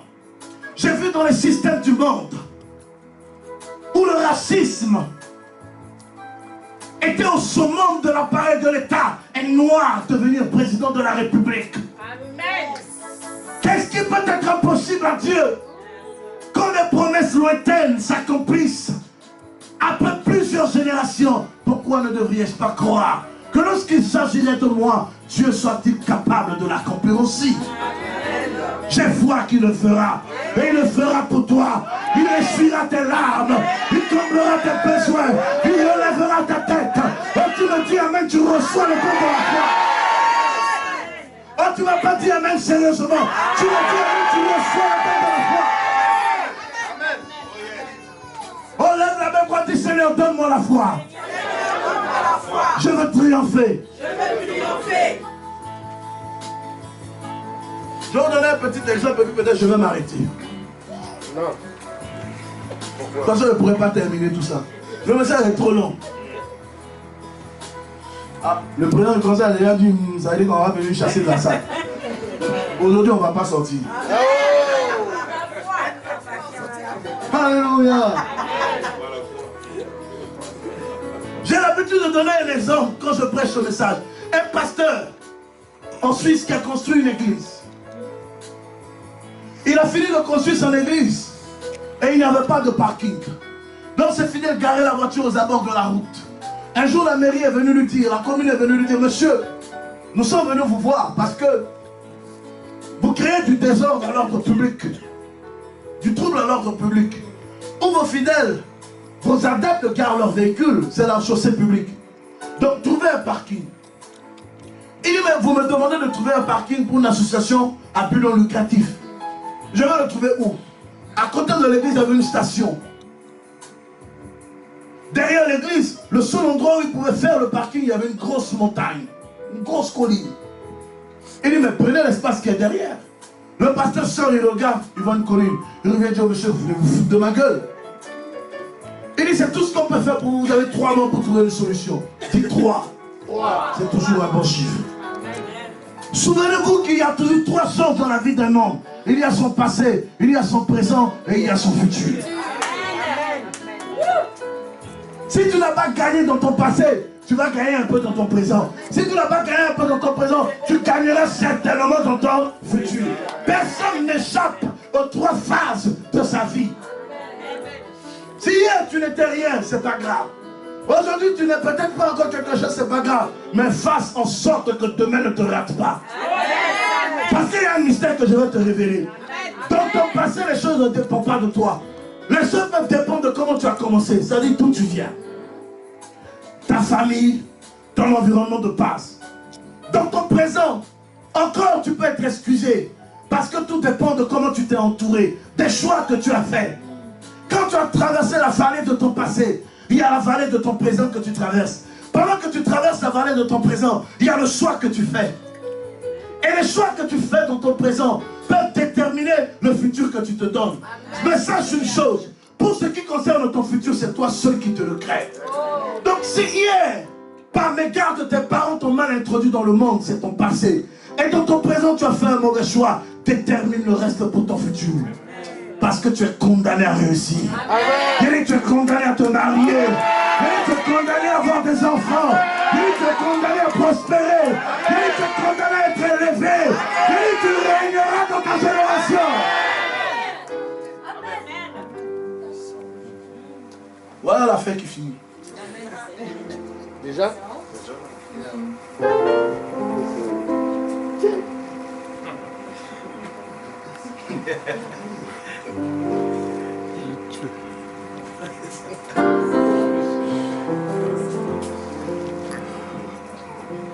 Un pasteur prêchait la foi.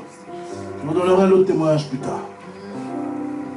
Un pasteur prêche la foi. Oh. Tous les dimanches, il parle sur la foi. Tous les dimanches, il prêche sur la foi. Gloire à Dieu. La foi, la foi, la foi, la foi, la foi. Son petit-fils vient le voir. Un jour, papy, qu'est-ce que c'est que la foi? Vous savez, souvent il est difficile d'expliquer à un enfant qui a à peine 7 ans ce que vous expliquez à des adultes qui ont 50 ans et qui ont du mal à écouter et à comprendre. Vous voyez, il y a des adultes qui sont tellement bêtes dans leur réflexion que ce qui est simple, même quand tu lui dis c'est pas comme ça, c'est comme ça, il va vouloir te dire que mais pourquoi ça doit être comme ça? C'est-à-dire quand tu n'arrives pas à trouver les mots qu'il faut pour expliquer ça à la personne.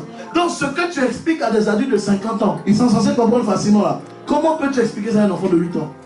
Si même des adultes ne comprennent pas. Donc le petit pose la question, papy, papy, c'est quoi la foi? Il dit la foi, je t'expliquerai un jour. T'as pas écouté le message? Oui mais je comprends pas, tu dis plein de choses à la fois, je comprends rien.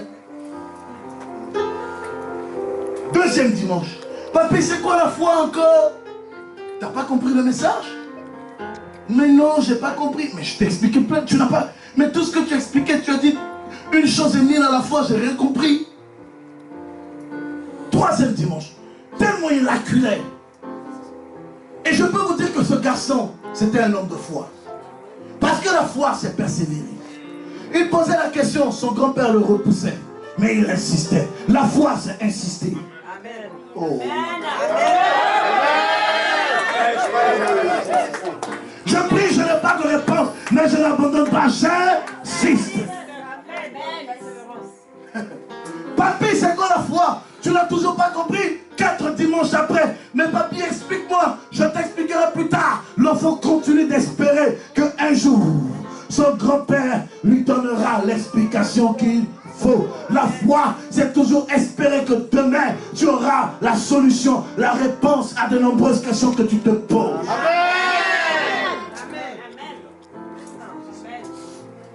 Un dimanche, le grand-père ne pouvait plus reculer. La foi est la quadrille de Dieu.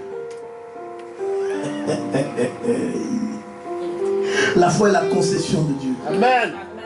La Bible dit qu'il est le consommateur de notre foi. Il est le consommateur de notre foi. La foi est la nourriture de Dieu. Dieu, il se nourrit de notre foi. Sa puissance et sa force s'élèvent par la grandeur de notre foi. Plus on lui fait confiance, plus il se lève dans son trône, de son trône de pouvoir, de justice, de puissance et de grand accomplissement. À un moment donné, Dieu ne pourra plus se taire. Dans ta manière d'insister, un jour le Seigneur va répondre. Amen. Ne baisse pas les bras, continue. Le jeune homme posait la question, c'est quoi la foi? Le grand-père essaie de trouver des échappatoires, mais il ne pourra pas indéfiniment trouver des échappatoires. Viendra un moment qu'il faudrait qu'il s'arrête et qu'il donne une réponse. Seigneur, je ne baisserai pas les bras. Je continuerai de jeûner. Je continuerai de prier. Même si c'est dur, sous le soleil, sous la neige, sous la pluie, j'irai toujours te servir. J'irai toujours semer pour toi. J'irai toujours te chercher. Je donnerai le meilleur de moi pour te connaître. C'est difficile aujourd'hui, mais j'ai foi que demain tu me répondras. Je persévère dans la prière pour espérer avoir un ministère important demain. Aujourd'hui je prie 1 heure, demain je prie 2 heures, après demain c'est 3 heures, après demain c'est 4 heures, après demain c'est 5 heures. Pendant que je prie, je me fais une image mentale. La foi c'est se faire une image de son futur. Je refuse d'appréhender les choses négatives dans mon esprit. J'ai foi que mon avenir est plus important que ce que je suis aujourd'hui.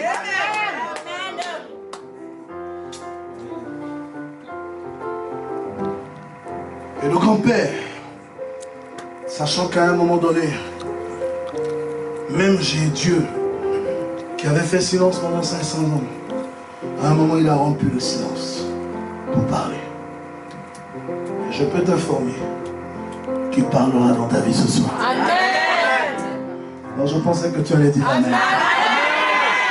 Je voulais tellement faire un culte prophétique avec vous. Amen. Mais je vois que votre niveau de connexion n'est pas à la hauteur de ce message. Amen. Je dis Dieu va rompre le silence pour parler à l'âme. Si les choses... Et le père était obligé de répondre. Il dit, fils, tu veux comprendre la foi? Il dit, oui, mon père. Calpin est vieux même. Il dit, oui, papi. Il dit, tu es sûr? Il dit, oui. C'est ton assurance. La foi est une ferme assurance. Il dit, tu es sûr? Il dit, oui. Tu es certain? Oui. Il tenait ferme à comprendre la définition de la foi. Et le père le prend. Il dit, viens avec moi. La foi, c'est toujours venir vers Dieu. Amen. La foi, c'est toujours venir vers Dieu. Amen. Et le prend, c'est toujours revenir vers Dieu. Dehors, tu peux te cogner la tête de gauche à droite, mais reviens toujours vers lui. Amen. Parce que lui seul, il a la réponse aux nombreuses questions qui fuguent dans mon cœur. Amen. Quand il est revenu, le Père l'a pris par la main. Il l'a fait monter sur une hauteur. La foi, c'est monter sur la montagne. Amen. Certaines réponses tu peux les obtenir que lorsque tu es au sommet des situations. À un moment, les problèmes vont tellement t'élever que les problèmes vont se constituer en montagne et tu vas devenir une couronne pour les problèmes. Il y a des gens qui couronnent les problèmes de leur vie. C'est-à-dire leur vie même devient un sujet de louange pour leurs problèmes. Tellement les problèmes les ont maltraités que quand on les voit, on a l'impression que c'est eux-mêmes qui symbolisent le problème. Le Père le prend et le fait monter sur la montagne. Mais cela s'explique en deux phases. Parce que la première phase, c'est quand les problèmes te lèvent et te positionnent à un niveau où tout le monde va te regarder pour se moquer de toi. N'oublie jamais qu'il y a des situations qui peuvent arriver dans ta vie et qui vont faire de toi l'objet de tout ridicule, de toute injure, de toute critique, de toute calomnie. Mais quand tu arrives à ce niveau, garde le calme. Dis à ton voisin, sois calme. La Bible dit c'est dans le calme et la confiance que sera votre force. Il dit, mon fils, tu veux comprendre la foi? Asseyez-vous, je termine. Il dit, tu veux comprendre la foi? Le père dit, oui papa, je veux comprendre la foi. Il dit, reste ici, ne bouge pas. À un moment donné, la foi, c'est obéir aux instructions de Dieu. Reste ici, ne bouge pas. Dis à ton voisin, tu as la bonne place. Reste là. Arrête de changer les églises, allez en église en église. Alléluia. Je vais vous distribuer des cols. Je vais mettre maintenant les cols sur les chaises. Quand tu viens, tu t'assois, ça te colle les fesses. Tu ne peux plus bouger. Alléluia. Et le Père lui dit, reste ici, ne bouge pas. À un moment donné de la vie, le principe de la foi, c'est de savoir faire la volonté parfaite de Dieu. Et l'enfant est resté. Le Père met un écouteur dans son oreille pour garder la communication avec lui. La foi, c'est toujours garder la communion avec le Seigneur. Et le Père descend. Il dit, fils, tu m'entends? Oui, Père, je te reçois. Fils, tu veux comprendre la foi? Oui, Père, explique-moi c'est quoi la foi? Fais exactement ce que je te demande de faire. La foi, c'est faire exactement ce que Dieu te dit de faire. Quelqu'un dit amen que j'arrive. Oh, je suis en train de terminer ce message. Quelqu'un me dit amen parce que je veux révéler quelque chose d'important. Il dit, mon fils, saute et viens vers moi. Il dit quoi? Il dit saute. La dure épreuve de la foi, c'est toujours quand tu arrives à un moment où tu dois faire ce que tu n'as jamais pensé faire. Amen. Amen. La plus dure épreuve de la foi, c'est d'arriver à un moment où tu dois prendre des décisions que tu ne devras jamais prendre. Et il chante et viens vers moi. La foi est bonne, mais la foi a ses épreuves. Et les épreuves de la foi sont quelquefois plus difficiles que la manifestation de la foi en elle-même. Et il chante et vient vers moi. Il dit, mais mon père, je ne peux pas sauter. Il dit, pourquoi? Il dit, parce que la distance est trop. Les épreuves de la foi, tu appréhenderas toujours la limite de tes possibilités. Comme ça, tu prendras conscience lorsque tu l'auras fait que ce n'est pas venu de toi, mais c'est venu de l'Éternel des armées. La foi, c'est prendre conscience que où tu es arrivé aujourd'hui, cela n'est pas par ta propre force, mais c'est par l'Éternel des armées. Saute! J'ai peur. La foi, c'est bannir la crainte et la peur de son cœur. Saute, mon fils! Tu veux comprendre la foi? Oui, papa, mais j'ai peur. Enlève la peur de ton cœur. La foi, c'est bannir la crainte. La Bible dit, bannissez la crainte de vos cœurs. Réjouissez-vous, car l'Éternel des armées, qui a fait ces choses hier, le fera encore aujourd'hui. Chante, mon fils. Je ne peux pas. Tu veux comprendre la foi? Oui, papa. C'est quoi la foi? La foi, c'est sauter. Amen. Tant que tu n'es pas audacieux, il y a des miracles que tu ne peux pas vivre par l'expérience de la foi. La foi, c'est oser. La foi, c'est l'audace. l'audace de faire des choses qui dépassent l'entendement humain. L'audace de faire des choses qui sortent du raisonnement humain. C'est-à-dire quand tu commences à faire, et on te trouve de fou, de malade mental. Et je pose la question, mais Blawa, elle est sérieuse. Tu fabriques un site web sans avoir le produit. Amen. Le site parle même des produits puisque tu n'as la disponibilité en stock. Amen. Tu ouvres le compte en banque. Amen. Les gens font des achats en ligne et tu récupères l'argent. Il ne faut pas mettre cette partie sur YouTube. Parce que ça, c'est la sagesse divine. C'est ça l'audace. Tu crées la structure, elle existe. Amen. Les gens payent en ligne et tu récupères l'argent. Tu fabriques le produit pour livrer.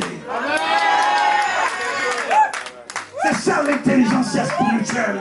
La foi, c'est l'audace de faire ce que les hommes n'ont pas la capacité de faire. Sois mon fils, je ne peux pas. Tu me fais confiance. Saute. Quand tu vas descendre, je vais t'attraper dans mon bras. Est-ce que tu me fais confiance? Oui, papa, je te fais confiance. La foi, c'est toujours faire confiance à Dieu. Amen. Amen. Amen. Même si toutes les murailles du monde s'effondraient sur moi, j'ai foi et confiance qu'il me délivrera. La Sénéca m'a environné, m'a enveloppé dans mon hôtel, mais j'avais foi que je ne mourrais pas parce que mon temps n'était pas encore arrivé. Et l'Éternel m'a délivré de la gueule du lion, des pattes de l'os. Il m'a arraché. Amen. Yes. Amen. Je ne peux pas. Il dit, la foi, c'est obéir. Mon fils, est-ce que tu m'obéis? Oui, papa, saute. Et l'enfant saute. Quelquefois, quand on saute, on perd son esprit. On est dans les vapes. C'est les moments de confusion les plus totales. On ne sait plus où on va. Quand l'enfant a sauté, en sa conscience, en son âme intérieure, il ne savait pas s'il allait atterrir dans les bras de son père ou s'il allait tomber par terre et mourir. Si tu n'es pas prêt à mourir, tu ne feras jamais certaines expériences. Si Jésus n'était pas descendu dans le tombeau, il n'aurait pas connu ce que c'est que monter au ciel de son vivant.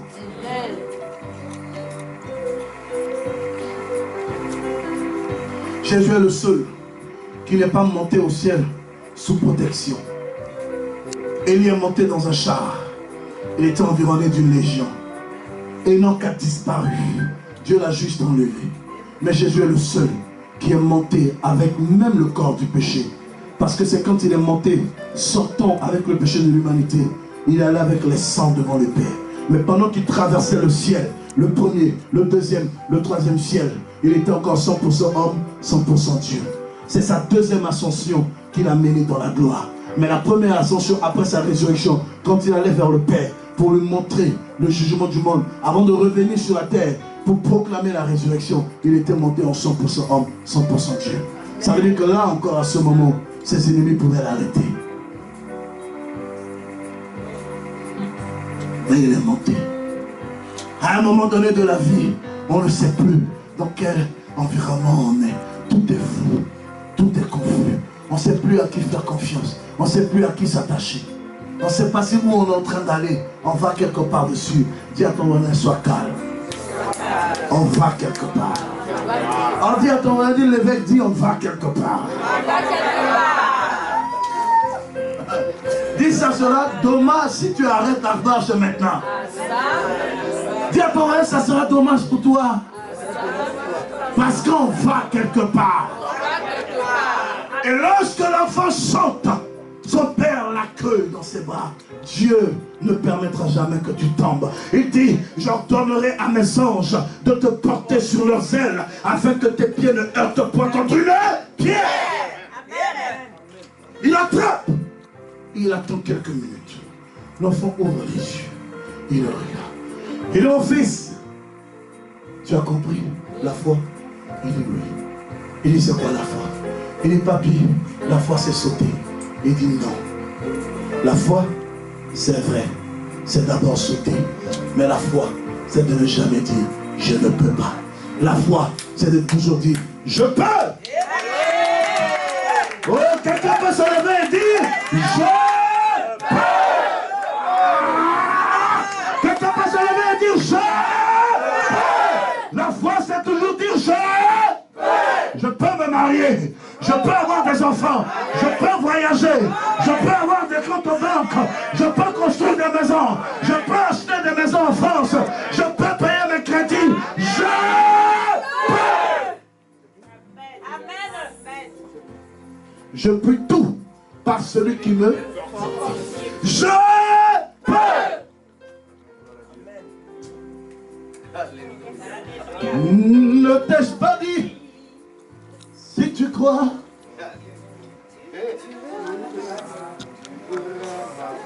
tu verras ma gloire se manifester dans ta vie. Ne t'ai-je pas dit, si tu crois, Tu verras ma gloire. oh, Tu verras ma gloire. oh, lève les deux mains vers le ciel. Dans ta vie. Ce soir, je vais prier pour te communiquer la foi. Parce que la foi est un don qui se communique. Que si tu crois, tu verras ma gloire.